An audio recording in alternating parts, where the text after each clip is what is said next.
نحمد ونصلي على رسول الكريم اما بعد فاعوذ باللہ من الشیطان الرجیم بسم اللہ الرحمن الرحیم۔ 1 منٹ کا مدرسہ، سبق نمبر 6565۔ نماز کا ترجمہ ہم یاد کر رہے تھے۔ التحیات میں ہم پڑھتے ہیں، التحیات کے بعد ہم پڑھتے ہیں تشہد، اور تشہد میں پڑھتے ہیں واشہد ان لا الہ الا اللہ واشہد ان محمدا عبدہ ورسولہ۔ اشہد کا مطلب ہے میں گواہی دیتا ہوں اللہ الہ کہ نہیں ہے کوئی معبود الا اللہ سوائے اللہ کے، واشہد اور میں گواہی دیتا ہوں ان محمدن کہ بے شک محمد صلی اللہ تعالی علیہ وسلم عبدہ اللہ کے بندے ہیں، ورسولہ اور اللہ کے رسول ہیں۔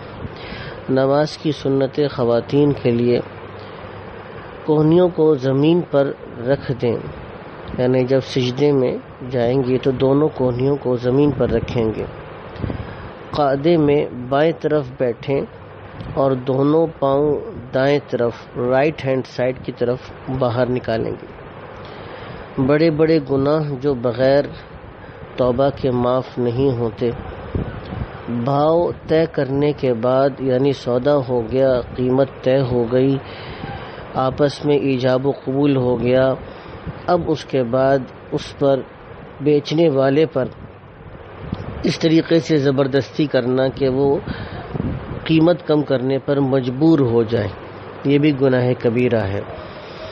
نامحرم کے پاس تنہائی میں بیٹھنا، ناچ گانا دیکھنا، ناچ گانا دیکھنا یہ بھی گناہ کبیرہ ہے۔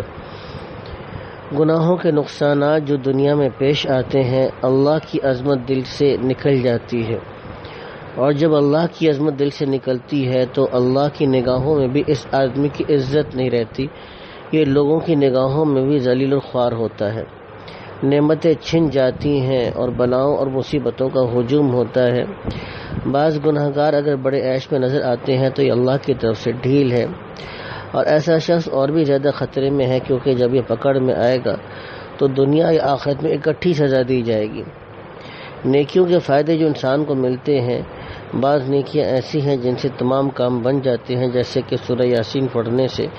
بعض نیکیاں ایسی ہیں جن سے فاقہ نہیں ہوتا، رزق میں کشادگی ہوتی ہے، جیسا کہ آدمی سونے سے پہلے سورہ واقعہ پڑھ لے تو حدیث شریف میں ہے کہ اس کو کبھی فاقہ نہیں ہوگا۔ ایمان کی برکت سے تھوڑے کھانے میں آسودگی ہو جاتی ہے۔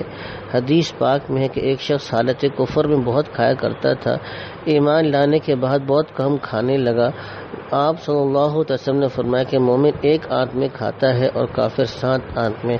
اللہ تعالی ہم کو بھی دین کی تمام برکات نصیب فرمائے۔ وآخر دعوانا الحمدللہ رب العالمین۔